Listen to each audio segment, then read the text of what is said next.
মৰমৰ ছাত্ৰ ছাত্ৰীসকল তোমালোকৰ প্ৰিয় চেনেল ইংলিছ লাৰ্নিং আছামলৈ মই তোমালোকক স্বাগতম জনাই আজি মই তোমালোকৰ অহা HS first year final examination 2025 প্ৰস্তুতি হকে MCQ 50টাৰ এটি মডেল কোশ্চেন পেপাৰ তোমালোকৰ আগত এডুকেশ্যনৰ ওপৰত লৈ আহিছোঁ। আশা কৰিম তোমালোকৰ এই মডেল কোশ্চেন পেপাৰখনে ভালেখিনি তোমালোকৰ অহা পৰীক্ষাত সহায় কৰিব। বলাচোন মৰমৰ ছাত্ৰ ছাত্ৰীসকল, অহা 25 তাৰিখৰ পৰীক্ষাত তোমালোকৰ MCQখিনি কেনেকুৱা আহিব আৰু তাৰ সমাধান কেনেকৈ কৰিব লাগে সেইখিনি জানিবলৈ প্ৰয়াস কৰোঁ। পোনপ্ৰথমতে মই তোমালোকৰ আগত কোশ্চেন নম্বৰ 1 আলোচনা কৰিব ওলাইছোঁ। লেটিন শব্দৰ উৎপত্তি মতে ইংৰাজী এডুকেশ্যন শব্দত ডুকো শব্দৰ অৰ্থ কি? এ মই জানো, বি মই আগবাঢ়ো, চি মই ভ্ৰমণ কৰোঁ, ডি মই পঢ়ো। গতিকে শুদ্ধ উত্তৰ হ'ব বি মই আগবাঢ়ো। জন্মৰ পৰা 5 বছৰ বয়সলৈকে এই সময়ছোৱাক কি কাল বুলি জনা যায়? এ শৈশৱকাল, বি বাল্যকাল, চি প্ৰাপ্তবয়স্ককাল, ডি কৈশোৰকাল। শুদ্ধ উত্তৰ হ'ব এইটো হ'ব শৈশৱকাল। 3 নম্বৰৰ প্ৰশ্নলৈ আহা। 3 নম্বৰত কোৱা হৈছে কম্পিউটাৰৰ আৱিষ্কাৰক কোন? A Charles Wood, B Charles Darwin, C Charles Babbage, D Charles James. Correct answer C Charles Babbage. 1854 চনৰ উডৰ ঘোষণা পত্ৰৰ সভাপতি কোন আছিল? A Charles Darwin, B Charles Babbage, C Robert Clive, D Charles Wood. Correct answer D Charles Wood. দেখা psyche শব্দর অর্থ কি? এ আত্মা, বি জ্ঞান, সি দেহ, ডি পাগল। শুদ্ধ উত্তর হব এ আত্মা। পুথিভঁৰাল হৈছে ড্যাশ সম্পদৰ উদাহৰণ? এ জৈৱ, বি দৈহিক, চি মানসিক, ডি বৈষয়িক। গতিকে শুদ্ধ উত্তৰ হ'ব ডি বৈষয়িক। 7 নম্বৰ প্ৰশ্নলৈ আহা। ইংৰাজী কাৰিকুলাম শব্দটো ড্যাশ ভাষাৰ পৰা উৎপত্তি হৈছে? A Roman, B Greek, C Sanskrit, D Latin. Correct answer D Latin. এতিয়া 8 নম্বৰ প্ৰশ্নলৈ আহা। ড্যাশক শিক্ষা মনোবিজ্ঞানৰ পিতৃ বুলি কোৱা হয়? A John Dewey, B Pestalozzi, C Percy Nunn, D Rousseau. So' correct answer হ'ব বি পেষ্টালজিক আমি কি শিক্ষা মনোবিজ্ঞানৰ পিতৃস্বৰূপ বুলি কওঁ। এইখিনিতে মই তোমালোকক উল্লেখ কৰিছোঁ যে আজি ৰাতিৰ ভাগত মই তোমালোকৰ আগত এটি এডভান্স এছামিছৰ ভিডিঅ' দিবলৈ প্ৰয়াস কৰিম। তোমালোকৰ যিসকলৰ এডভান্স এছামিছ ইলেক্টিভ বিষয় হিচাপে আছে তোমালোকে সেই ভিডিঅ'টো চাবা বুলি আশা ৰাখিছোঁ। আৰু বহুতো মৰমৰ ছাত্ৰ ছাত্ৰীয়ে মোক ইতিমধ্যে কমেণ্ট কৰি জনাইছে ছাৰ এডভান্স এছামিছৰ ভিডিঅ' লাগে। গতিকে তোমালোকে চিন্তা কৰিব নালাগে, তোমালোকৰ কাৰণেও ভিডিঅ' এটা লৈ আহিছোঁ। আৰু এইখিনিতে জনাব পাই সুখী হৈছোঁ যে ইতিমধ্যে মোৰ চেনেল ইংলিছ লাৰ্নিং আছামত এডুকেশ্যনৰ চেপ্টাৰ 1 আৰু 2ৰ MCQখিনি বহুত আগৰ পৰাই আপলোড কৰা হৈছে। তোমালোকে এইখিনি চাবা। আৰু বৰপেটা জিলাৰ এটি কোশ্চেন পেপাৰৰ 50টা MCQ সলিউশ্যন সহ আগবঢ়া হৈছে। আশা কৰিম এই 4টা ভিডিঅ'ৰ জৰিয়তে তোমালোকৰ MCQখিনিৰ বহুতখিনি সহায়ক হৈ উঠিব আৰু ধৰণটো তোমালোকে নিশ্চয় বুজি পাবা। 9 নম্বৰৰ প্ৰশ্নলৈ আহা। ড্যাশ কালটো ধুমুহা আৰু পীড়নৰ কাল বুলি কোৱা হয়? এ শৈশৱকাল, বি বাল্যকাল, চি কৈশোৰকাল, ডি প্ৰাপ্তবয়স্ককাল। শুদ্ধ উত্তৰ হ'ব চি কৈশোৰকাল।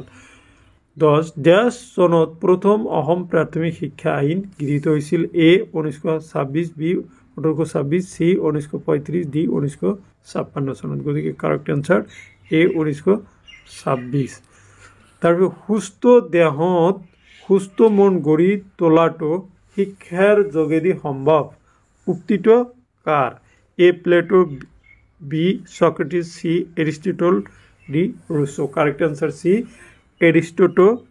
এৰিষ্টটল। শিক্ষাৰ সামাজিক লক্ষ্যৰ আধুনিক ধাৰণা দাঙি ধৰা ব্যক্তিগৰাকী কোন আছিল? A Plato, B Aristotle, C Rousseau, D John Dewey. Correct answer D John Dewey. শিক্ষা হয় ড্যাশ প্রক্রিয়া, এ একপাক্ষিক, বি দ্বিপাক্ষিক, সি ত্রিপাক্ষিক, ডি চতুর্পাক্ষিক। গতিকে কারেক্ট অ্যান্সার হব সি ত্রিপাক্ষিক। শিক্ষা হল ত্রিপাক্ষিক প্ৰক্ৰিয়া। নেক্সট, কৈশোৰ কালৰ লগত তলৰ কোনটো স্তৰ জড়িত? এ প্ৰাক প্ৰাথমিক, বি প্ৰাথমিক, সি মাধ্যমিক, ডি কলেজ। কাৰেক্ট অ্যান্সাৰ সি মাধ্যমিক। 15, প্ৰাথমিক বিদ্যালয়ত শিশুসকলৰ ভৰ্তিৰ বয়স হল ড্যাশ বছৰ? এ 3 বছৰ, বি 4 বছৰ, সি 5 বছৰ, ডি 6 বছৰ। কাৰেক্ট অ্যান্সাৰ ডি 6 বছৰ। শিক্ষা শব্দটোৰ ড্যাশ শব্দৰ পৰা আহিছে? এ লেটিন, বি জাৰ্মান, সি Greek, D Roman. Correct answer এ লেটিন। তাৰপিছত কৰ্ণিয়া কোনটো ইন্দ্ৰিয়ৰ অংশ? এ চকু, বি কাণ, সি নাক, ডি ছাল। কাৰেক্ট অ্যান্সাৰ এ চকু। দেখা 18 নম্বৰ, শিক্ষাৰ ব্যক্তিকেন্দ্ৰিক লক্ষ্যৰ প্ৰধান সমৰ্থক আছিল? A John Dewey, B sir Percy Nunn, C Rousseau, D Aristotle. Correct answer B sir Percy naan.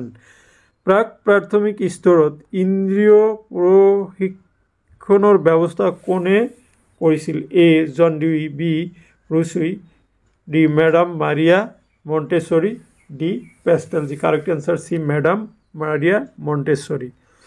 Next, মানৱ জীৱনৰ বিকাশৰ 6 পৰা 12 বছৰৰ ভিতৰত পৰা স্তৰৰ নাম হল? এ শৈশৱকাল, বি বাল্যকাল, সি কৈশোৰ আৰু ডি প্ৰাপ্তবয়স্ক। গতিকে কাৰেক্ট অ্যান্সাৰ হব বাল্যকাল। 1854 চনৰ উদৰ নিৰ্দেশনামাৰ অধ্যক্ষ কোন আছিল? A Charles Wood, B Charles Darwin, C Charles Babbage, D Hunter. Correct answer A Charles Wood. দেখা, গান্ধীজীয়ে নিজৰ ৱাৰ্ডা আঁচনিখন কোন চনত প্ৰৱৰ্তন কৰিছিল? A 1927, B 1917, C 1937, D 1947। শুদ্ধ উত্তৰ হ'ব সি 1937। তাৰপিছত দেখা, বিশ্ববিদ্যালয় অনুদান আয়োগ ইউজিচি কোন চনত গঠন কৰা হৈছিল? A 1946, B 1956, C 1966, D 1986। Correct answer B 1956। এতিয়া আৰু এটা প্ৰশ্নলৈ আহা, ইণ্টাৰেষ্টিং প্ৰশ্ন। ডিপিইপিৰ সম্পূৰ্ণ ৰূপটো লিখা। ডিপিইপিৰ সম্পূৰ্ণ ৰূপটো হ'ল Delhi primary education programme, B district primary education programme, C district primary exercise programme, D district pre education programme. So correct answer B district primary education programme. শিক্ষক হল এডাল মোমবাতিৰ দৰে যিয়ে নিজে জ্বলি আনক পোহৰ দিয়ে। কথাকাৰ কোনে কৈছিল? এ মহাত্মা গান্ধী, বি স্বামী বিবেকানন্দই, সি পণ্ডিত জৱাহৰলাল নেহৰু, ডি ডক্টৰ সৰ্বপল্লী ৰাধাকৃষ্ণনে। গতিকে কাৰেক্ট অ্যান্সাৰ হব ডি ডক্টৰ সৰ্বপল্লী ৰাধাকৃষ্ণনে। ইংৰাজী কাৰিকুলাম শব্দটো কোনটো লেটিন শব্দৰ পৰা উৎপত্তি হৈছে? এ কাৰেৰি, বি কাৰেণ্ট, সি care, D currency. Correct answer এ কাৰেৰি। তাৰপিছত 27 লৈ আহা, ARPANETৰ সম্পূৰ্ণ ৰূপটো লিখা। ইয়াতে আছে কি? Asian research projects administration network, B advanced research projects administration network, C Asian research project association nations, D advanced research project Arabic nation. So correct answer B advanced research projects administration nation. B number correct. এতিয়া দেখা 28 number প্ৰশ্ন। জ্ঞান সংবেদন কোনটো ইন্দ্ৰিয়ৰ লগত জড়িত? এ ছাল, বি জিভা, সি কাণ, ডি নাক। কারেক্ট অ্যান্সার ডি নাক। এতিয়া 29 নম্বৰলৈ আহা। শিক্ষা হৈছে দ্বিপাক্ষিক দ্বিকেন্দ্রিক প্রক্রিয়া কথাকার কোনে কৈছিল A Percy Nunn B Pestalozzi C John Adams D Rousseau correct answer হব সি জন অ্যাডামস 30 এডুকেশন শব্দটো কোনটো ভাষাৰ পৰা উৎপত্তি হৈছে A Latin B Greek C German D Roman correct answer A Latin 31 बुनियादी शिक्षार प्रधान समर्थक आसिल A Mudaliar Lakshmanaswami Mudaliar B जियास Kothari C Rousseau D Mahatma Gandhi गति के करेक्ट आंसर हम महात्मा गांधी इतना 32 नम्बर प्रश्न लै आहो प्रथम অসমীয়া বাতৰি কাকতখনৰ নাম হল A Asom Bani B Arunodoi C Dainik Asom D the Assam Tribune correct answer B Arunodoi 33 number লৈ আহা শিক্ষা এক জীৱনজোৰা প্ৰক্ৰিয়া বুলি কোনে কৈছিল A Rousseau B Pestalozzi C John Dewey D Percy Nunn correct answer C John Dewey কৌতূহল প্ৰকৃতি কোনটো আবেগৰ লগত জড়িত এ বিস্ময় বা আশ্চর্য বি ভয় সি উদ্দীপক ডি এটাও নহয় গতিকে কারেক্ট আনসার হব তোমার এ নম্বর 34 নম্বৰৰ নিশ্চয় তোমালোকে এই নম্বৰৰ আনসাৰ পাই গৈছে এতিয়া 35 নম্বৰলৈ আহা মনোবিজ্ঞান হৈছে মানৱ দেশ বিজ্ঞানীয়ে আচৰণ বিজ দেহ সি মন ডি কল্পনা उत्तर ए आचरण प्रतिभाशील शिशुर बुद्धांक হৈছে ए 110 बी 120 सी 130 डी 140 ওপৰত उत्तर ডি 140 ওপৰত বাল্যকালৰ লগত শিক্ষাৰ কোনটো স্তৰ জড়িত এ প্ৰাথমিক বি মাধ্যমিক সি কলেজ ডি বিশ্ববিদ্যালয় কাৰেক্ট আনসাৰ এ প্ৰাথমিক এমিলো গ্ৰন্থখনৰ লিখক গৰাকী কোন আছিল A Plato B Rousseau C Aristotle D Socrates correct answer B Rousseau এটা অনালী গ্রন্থি হল এ থাইরয়েড গ্রন্থি বি ছাল সি চকু ডি ঘর্ম গ্রন্থি কারেক্ট আনসার এ থাইরয়েড গ্রন্থি তাৰপিছত দেখা নালন্দা ড্যাশ শিক্ষাৰ এটি কেন্দ্র আছিল ए वैदिक बी बौद्ध सी मुसलमान डी शिख करेक्ट आंसर बी बौद्ध बहिर्मुखिता शैशव अब्लिक बाल्य अब्लिक बयसन्ध अब्लिक प्राप्तबयस्कर এটা বৈশিষ্ট্য এইটো বাল্যকালৰ দেখা 42 নম্বৰলৈ আহা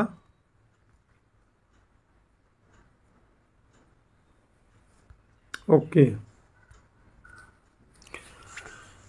आवेग हल व्यक्तिर एक सञ्चालित अथवा आन्दोलित अवस्था कथाकार कोने কৈছিল A John Dewey B Rousseau C Woodworth D Pestalozzi correct answer Woodworth 43 प्राथमिक शिक्षात फलाफल ভিত্তিক অনুদান ব্যৱস্থাৰ পৰামৰ্শ কোনে দিছিল এ হান্টাৰ बी चार्ल्स वुड्स सी रबार्ट हुक और डी मिशनरी सकले करेक्ट आंसर ए हान्टार आधुनिक शिक्षार पितृ बुली काक कोৱা হয় ए रूसो बी जन डिउई सी पार्सिनान डी पेस्टलजी करेक्ट आंसर हब बी जन डिउई এতিয়া 45 লৈ আহা সৰ্বপ্ৰাণবাদিতা হল ড্যাশ কালৰ বৈশিষ্ট্য এটোত এ শৈশৱ বি বাল্য সি কৈশোৰ ডি বয়স্ক কাৰেক্ট আনসাৰ এ শৈশৱ কালৰ তাৰপিছত 46 নম্বৰ লৈ আহা 46 নম্বৰত কোৱা হৈছে যে ডায়েটৰ সম্পূৰ্ণ ৰূপটো কি A district institute of teacher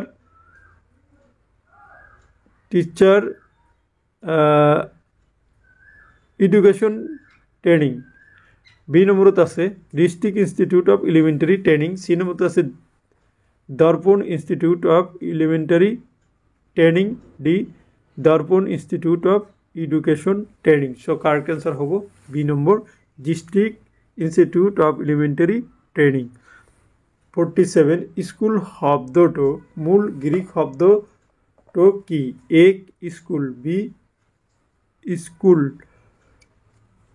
C school আৰু ডি এটা হল স্কিল কাৰেক্ট আনসাৰ সি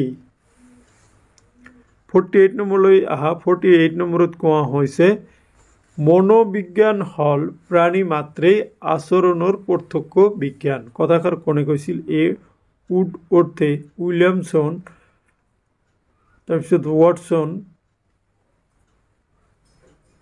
তাৰপিছত তোমালোকৰ দিছে উইলিয়ামসন গতিকে কাৰেক্ট আনসাৰ হ'ব ওয়াটসন 49 অব্যাহক ড্যাশ প্ৰকৃতি বুলি কোৱা হয় এ প্ৰথম বি দ্বিতীয় সি তৃতীয় আৰু ডি চতুৰ্থ কাৰেক্ট আনসাৰ বি দ্বিতীয়